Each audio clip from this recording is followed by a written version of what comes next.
قەسیدەی زمانی عیشق و زەمەنی ئەنفال کە ئەگەر سەیری دێرەکان بکەین ئەو وێنەیەتان کێشاوە بەڕێستان کە باز لە بەنەمربوونی شاڵاوی ئەنفال دەکات. دەمەوێت لێرەدا ئەو پرسیارە بکەم ئایا ئێوەی نووسەر ڕۆڵتان چییە لە گێڕانەوە و دروشمی مێژوو بە دروستی وەکو خۆی؟ ئەزانم پرسیارانی تۆ وەکو ئەوە من تۆپێک بم لەم لافڕێمەی بۆ ئەولا. بەڵام هاوڕێ عەزیز، قەسیدەی زمانی عیشق و زەمەنی ئەنفال چیرۆکێکی زۆر شەخسیە. دوای ئەوەی من لە هاوسەری یەکەمم ینی ئەو لێم جیابەوە، تەبعاً بە گفتوگۆ بە باشی نەزانی بێتەوە بۆ کوردستان، ئیتر داوای جیابوونەوە کرا و ئەم شتە تێپەڕی. من لەو ماوەیەدا کە کەوتمە ناو نەوعێ لە غەیبوبەوە، باشە ئەم قەسیدەیە نووسراوە.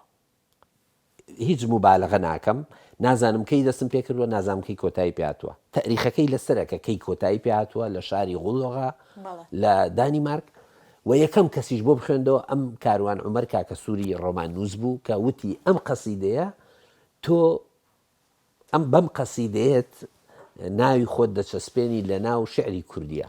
من قەت تەماعم ئەوە نەبووە ببمە شاعیر، بەڵام ئەوە هینەکەی بوو. من بە هیچ شێوەیەک شەیمان لە ئەدەبا نامەوێ خۆی جێڕانەوە بەشێکی هەموو ژانرە نەوع ئەدەبیەکانە، باشە ئەوە ئینکاری ئەوە ناکەم لە ڕووی زانستی و تەحلیلەوە هەموو جۆرێکی ئەدەبی جێڕانەوەیە، باشە. بەڵام من نامەوێ واقع بنووسمەوە، ڕوودا و بخەمە ناو ئەدەبیاتمەوە. من پێم وایە شێوازی بەکارهێنانمان بۆ نمونە باسکردنی مێژوو یا ڕووداوە مێژوویەکان، ئەوەی کە ڕوو ئەدەن بە خۆش و ناخۆشیەوە، ڕەنگ بێ زیاتر لایەنێکی خوازەیی میتافۆڕی بەخۆیەوە بگرێ، چونکە تۆ ناتوانی واقع وەک ئەوەی کە ڕووی داوە قەت بگوازیتەوە و نەقلی بکەی یاخو با بڵێین بەرجەستەی بکەیتەوە. بەڵام شێوازێکی تری پێ ئەدەی بەوایە کە خوێنەر بزانێ ئەمە ئاماژەیە بۆ ئەو ڕووداوە. من بەڕاستی تراژیدیای تایبەتی خۆمم ڕەنگ بێ لەو قەسیدەیە نووسی بێتەوە، یا ئەو قەسیدەیە ئەو تراژیدیایی لە من دزی بێ و بەو شێوەیە نووسرا بێتەوە.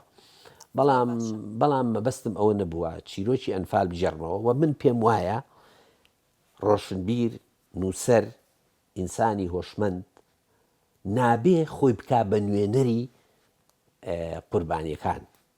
ئەوە قوربانیەکانن، ئەوانن کە لە ساتەوەختی ڕووداوەکان بۆ نمونە ڕووداوی ئەنفال ئەمێننەوە ئەبێ بە زمانی دانسقە و ڕەسەنی ئەو ڕووداوە بژێڕنەوە.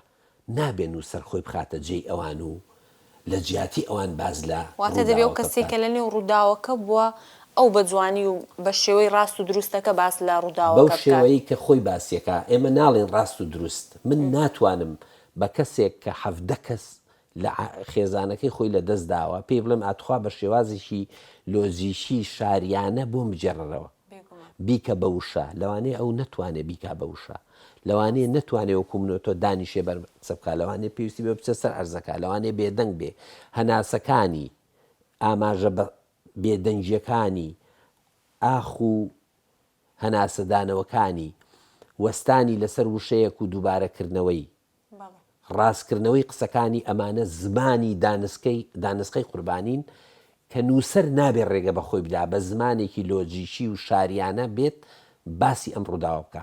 ئێمە پێویستمان بۆیە کە قوربانی خۆی بدوێ بە زمانی دانسقەی خۆی و هەر لەبەرەوەشە من کەمترینم لەسەر ئەم ڕووداوانە نووسیوە. بەس کتێبێکی پشکۆلم هەیە، هەیەکێتی نووسەرانی کورد لە کەرکووک چاپیان کردووە، باز لەوە دەکا بۆ ئێمە نابێ لە جێگەی قوربانیەکان قسە لەسەر ڕووداوەکانی ڕووداوگەلێ بکەین کە ئەوان پێیان تێپەڕیون. ئێمە ئەو مافەمان نییە.